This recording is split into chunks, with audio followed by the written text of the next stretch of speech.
The sun was already beating down on Hollywood Park when Bukowski walked through the gates that Wednesday morning. He'd been coming here for 15 years, maybe longer. Long enough to know every stain on the concrete, every crack in the betting windows, every tired face that showed up day after day, chasing the same stupid dream. He was one of them, and he knew it. And somehow that made it easier to keep coming back. The thing about the track is that it never lies to you. It doesn't promise anything. The horses run, you pick wrong, you lose. Simple, honest. Not like the rest of life, where people smile while they fuck you over, where bosses pretend your work matters, where women say they love you until they don't. He'd brought $200. That was the rule. Never more than 200, never less than 100. It was Thursday, 4 days before his rent was due, and he had exactly $437 to his name. The math was simple and stupid. But he did it anyway. He always did it anyway. If you're watching this from somewhere, anywhere, hit that subscribe button. Stories about bad decisions and worse luck are kind of our specialty here. The morning crowd at Hollywood Park was thin. A few old-timers in the same spots they'd occupied for decades. A couple of younger guys who looked like they'd been there all night. One woman in her 50s smoking thin cigarettes and studying the racing form like it was scripture. Bukowski liked the morning crowd better than the afternoon rush. Less noise, less bullshit, less pretending that anyone here was having a good time. He bought his racing form from the same vendor he always bought from, a Korean man who never smiled but always nodded. They'd been doing this transaction for years without ever learning each other's names. That felt right. That felt honest. The first race was at noon. Bukowski had 3 hours to study, to drink coffee that tasted like battery acid, to smoke cigarettes until his lungs felt like old leather. He found his spot in the grandstand, 3rd row from the front, left side. Nobody ever sat there. It was his spot, and everyone seemed to know it without anyone ever saying a word. The racing form was full of the usual lies. Every horse was a potential winner. Every jockey was having a great season. Every trainer knew something special. Bukowski had learned to read between the lines. He looked for the horses nobody was talking about, the ones with bad odds and quiet histories. Sometimes lightning struck in those forgotten corners. He circled 3 horses in the first race, none of them favorites. He worked out the combinations in his head, the way he'd been doing for years. Exactas, trifectas, the mathematics of long shots and longer odds. The numbers danced in his mind like poetry, like the rhythm of a good sentence, like the cadence of truth. The first race came and went. He lost. Not by much, but losing was losing. The second race came and went. Siwu lost again. By the 3rd race, he was down $120, and the coffee had turned his stomach into a bag of acid. This was normal. This was expected. The track gave you hope just long enough to crush it. He went to the bathroom, pissed, washed his hands, looked at his face in the mirror. 54 years old. Lines around the eyes like badly drawn maps. Nose that had been broken twice. Hair that was giving up. The face of a man who'd made every wrong choice available and was still somehow standing. Back at his spot, he studied the 4th race. 9 horses, long track, perfect conditions. The kind of race where anything could happen, which meant the odds would be good on the unlikely combinations. His eye caught 3 names. Desert Prophet, running at 25-1. Midnight's Last at 18-1. And Seabiscuit's Ghost at 30-1. 3 horses that nobody with sense would bet on. 3 horses that had nothing in common except that they were being ignored. Something clicked. Call it instinct. Call it madness. Call it the same stupid hope that keeps men coming back to places like this. He saw it. The trifecta. Desert Prophet, Midnight's Last, Seabiscuit's Ghost. In that order. He could see them crossing the finish line in his mind, clear as anything he'd ever seen. He took the last $80 he'd budgeted and walked to the window. The teller was a woman named Gloria, who'd been working there forever. She knew him, knew he was serious, knew he wasn't one of the tourists who bet $2 and acted like they'd risked their life savings.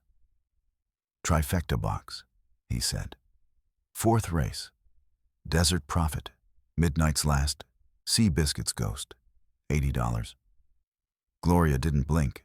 She'd seen crazier bets. She punched it in, took his money, handed him the ticket. He looked at it.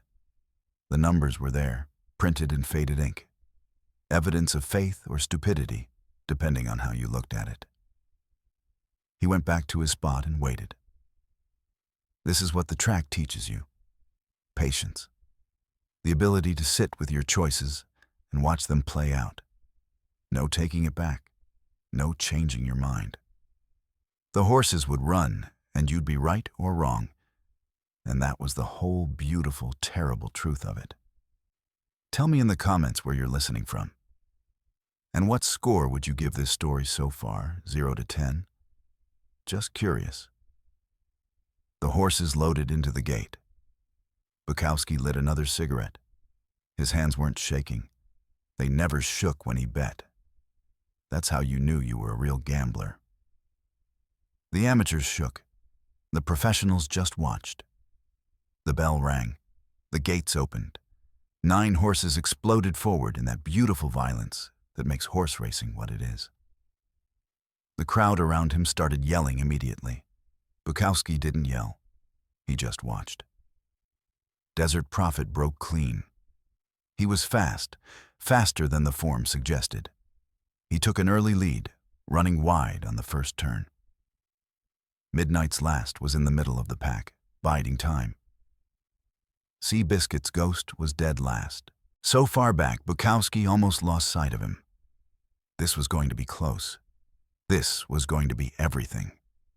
They hit the backstretch. Desert Prophet was still in front, but 2 favorites were gaining on him.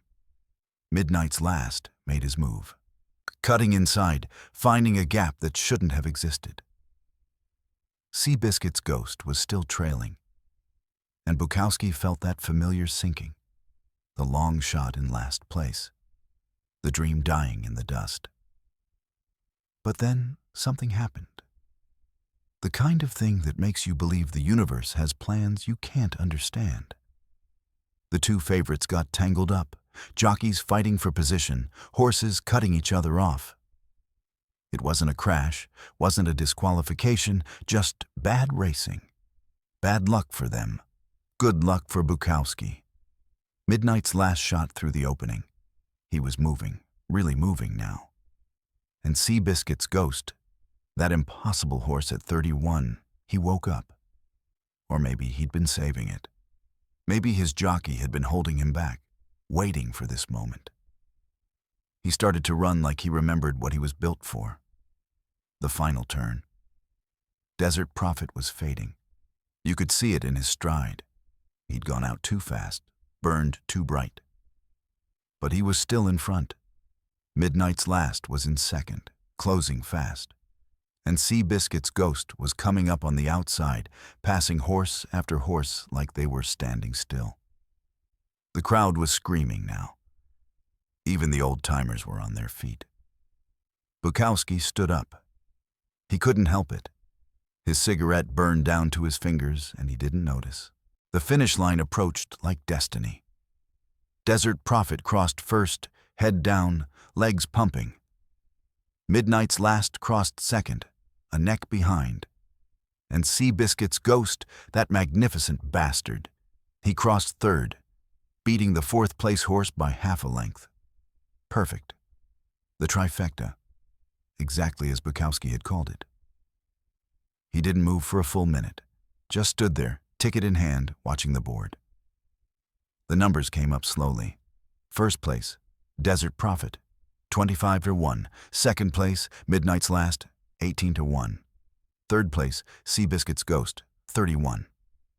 Then the payouts rolled across. Win, place, show, exacta. And finally, trifecta. The trifecta paid $67,480 on an $80 bet. Bukowski sat down. His legs had stopped working properly. $67,480. That was 3 years of rent. That was a new car. That was a buffer between him and the world that had been grinding him down since he was old enough to understand what grinding meant. Gloria's voice came over the loudspeaker, calling the winning numbers. Bukowski looked at his ticket again. The numbers matched. They actually matched. For once in his miserable, beautiful, broken life, the numbers matched. He walked to the payout window, but slowly. There was no rush. The ticket wasn't going anywhere. He had time, all the time in the world. For the first time in years, maybe decades, he had time. At the window, Gloria looked at the ticket and then at him. Her face didn't change. She'd seen people win before. She'd probably seen people win more than this. But she nodded just once, and that nod said everything. It said, "You got lucky." It said, "Don't fuck it up." It said, "This doesn't happen twice." "We need to verify this," she said. "Big payout. Give me 15 minutes. Bukowski nodded. He walked outside, into the parking lot, into the sun that felt different now. Felt like it was shining just for him. He lit a cigarette and leaned against the wall and thought about what $67,000 meant. It meant he could quit his job at the post office. No more sorting letters at 4 in the morning. No more supervisors who talked to him like he was stupid.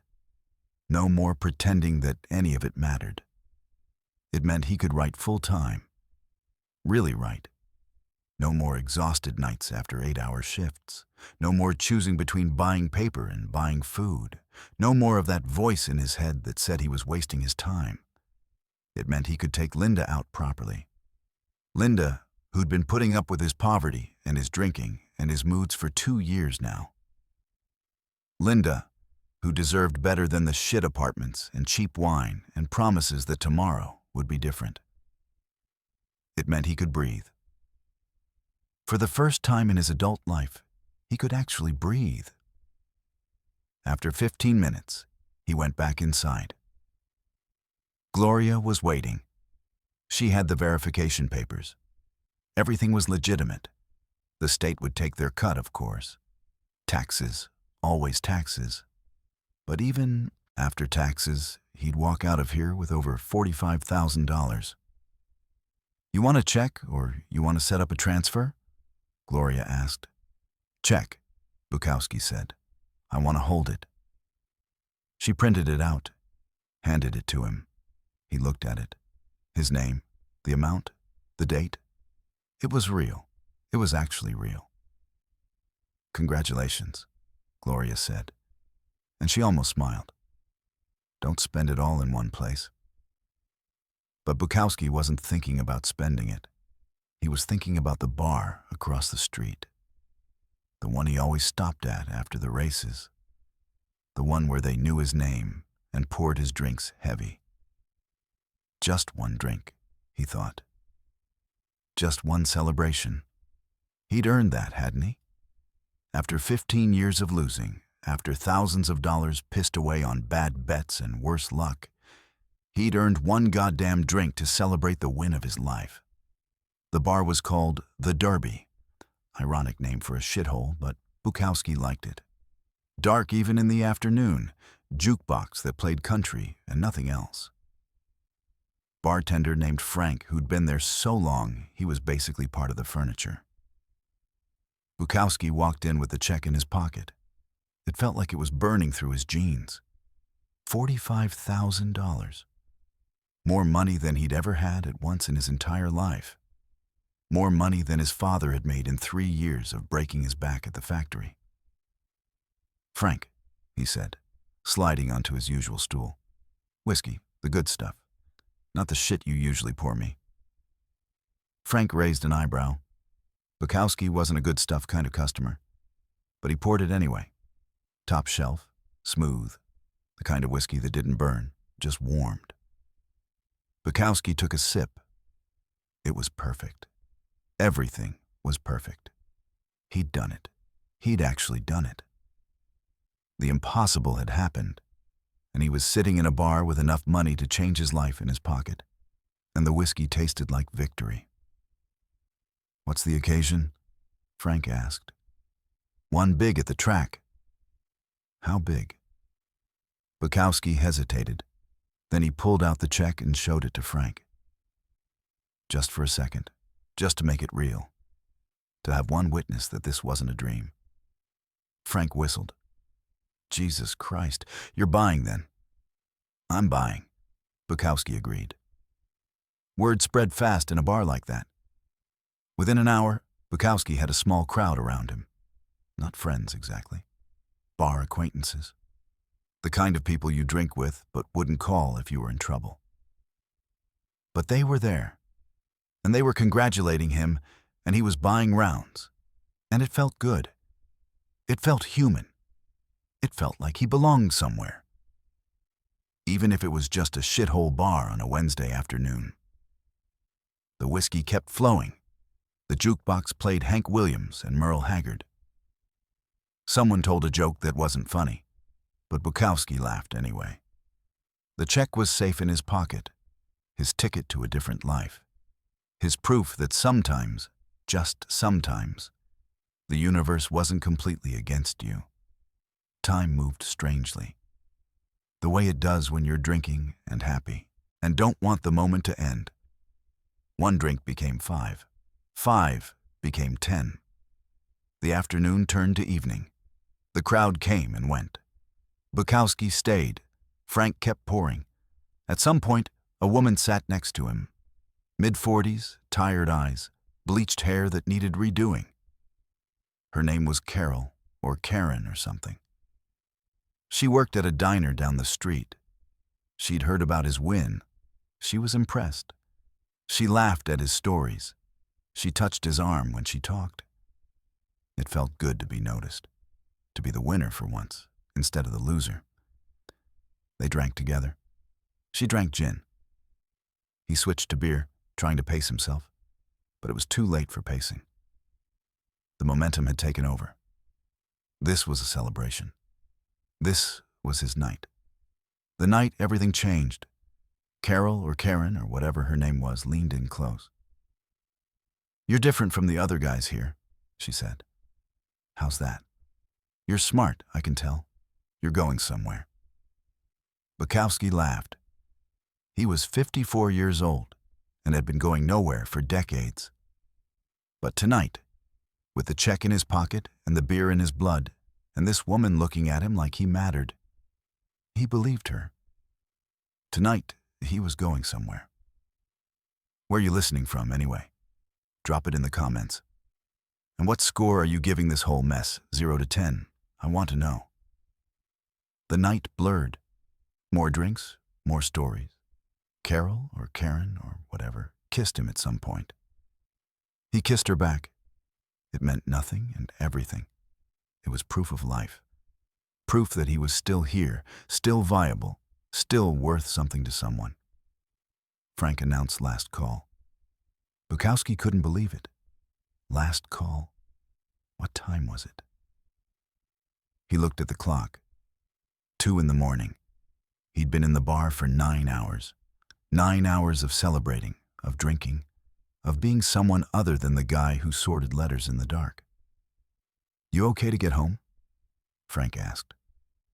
"I'm fine," Bukowski said. Which was a lie, but what else was he going to say? He paid his tab. Tipped Frank heavy. Heavier than he should have. But what did it matter? He had $45,000. He could tip whatever he wanted. Carol or Karen or whatever helped him to his car. They kissed again in the parking lot. She gave him her number, written on a napkin. He put it in his pocket with a check. The drive home was a miracle he didn't crash.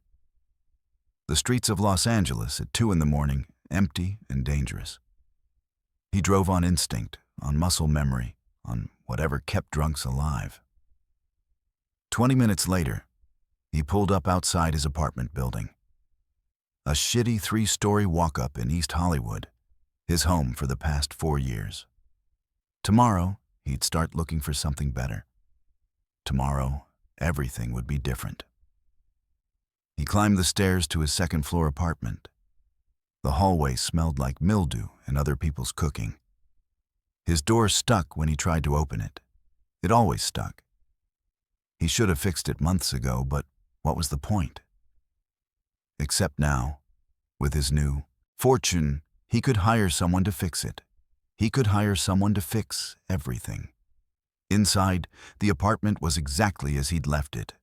Small, dark, books everywhere. The typewriter on the desk, waiting. His cat, a gray tabby named Stupid, meowed at him from the couch. Bukowski stumbled over to pet him. Stupid purred. Cats didn't care if you won or lost. They just wanted food and attention. Honest creatures. He needed to put the check somewhere safe.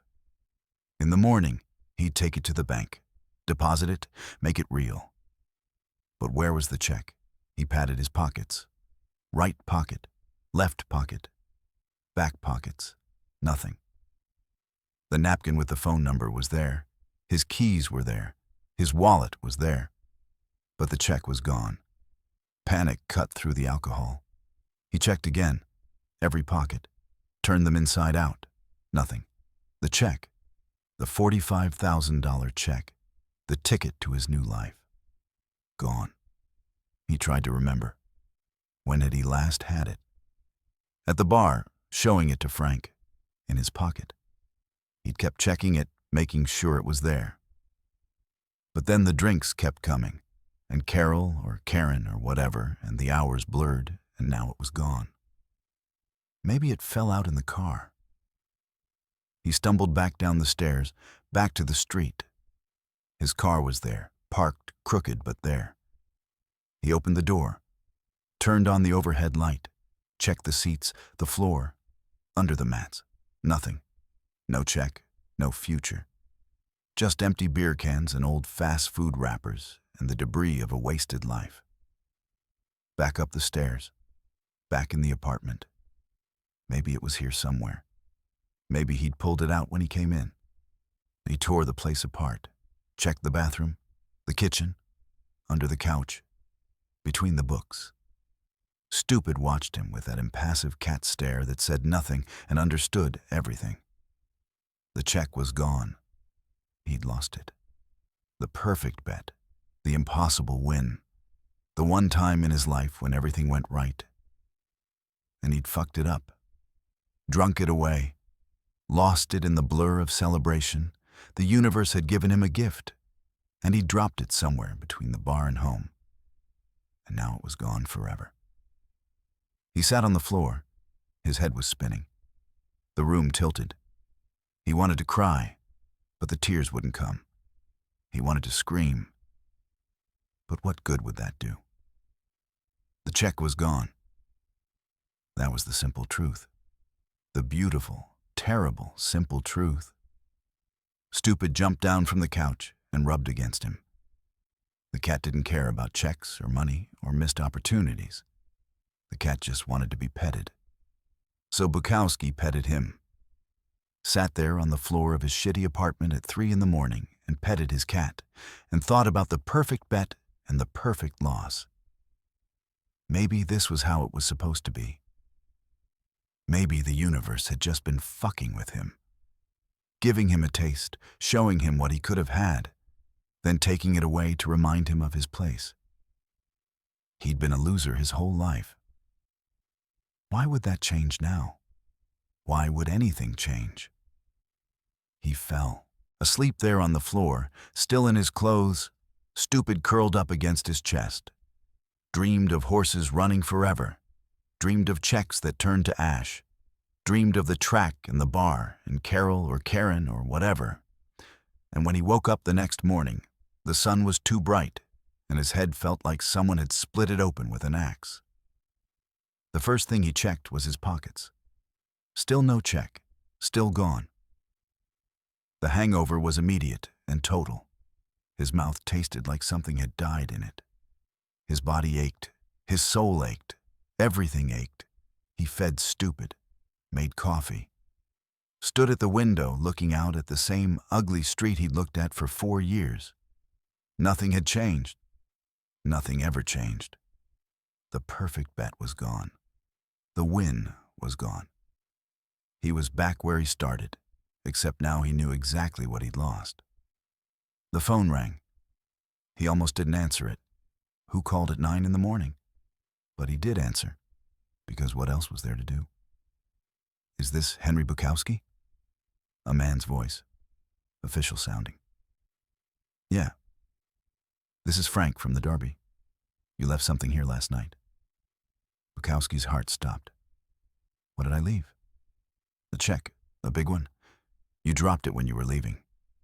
I found it under your bar stool this morning when I was cleaning up. Figured you might want it back.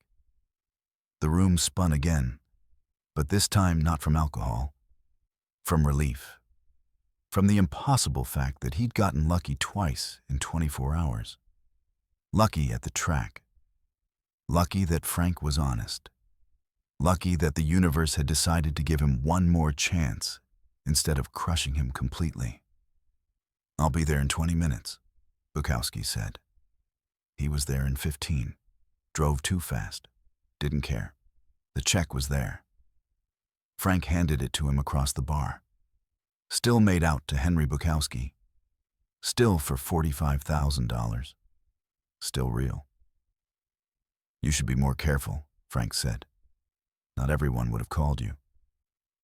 I know, Bukowski said. Thank you. Seriously, thank you. He went straight to the bank, deposited the check, watched the teller process it, watched the numbers appear on the receipt. $45,280 after taxes, after the state took its cut. But still real, still his, still a chance to be something other than what he'd been. Walking out of the bank, he felt different, lighter, like he'd survived something, like he'd been tested and barely passed. The perfect bet had taught him something, not about betting, not about luck, about himself, about how close he always was to losing everything, about how easily victory turned to disaster, about how the universe would give you exactly what you deserved, which in his case was a win followed immediately by almost losing it through his own stupidity. That night, he went home, fed stupid, made dinner, sat down at the typewriter, started writing about the track, about the horses, about the bet, about the loss and the finding, about what it meant to win and almost lose and win again. The words came easy. They always came easiest when he was writing about truth. The $45,000 sat in the bank. He didn't touch it right away. Just knowing it was there was enough. Knowing that he'd won and almost lost and been saved by the honesty of a bartender who could have kept the check and no one would have known. That was the real story. Not the perfect bet, but what came after. He quit his job at the post office the next week, walked in on Monday morning and told them he was done. No 2 weeks' notice, no apologies. Just done. His supervisor looked at him like he was crazy. Maybe he was, but he had $45,000 and a second chance. And if that wasn't worth being a little crazy, what was? Linda came over that night. He told her the whole story, the bet, the win, the bar, the loss, the finding. She laughed, called him an idiot, kissed him anyway. They drank cheap wine on his couch, and it tasted better than the expensive whiskey had tasted in the bar, because this was real. This was his life. Not perfect, but his. The $45,000 lasted 2 years. He wrote every day, finished a novel, started another, paid his rent on time, bought decent food, took Linda to dinner places with tablecloths, lived like a person instead of a ghost. The money didn't change who he was. It just gave him the space to be who he was without the constant grinding pressure of poverty. When the money ran out, he went back to work. Not at the post office, driving a truck. It paid enough. Left him energy to write. That was all that mattered.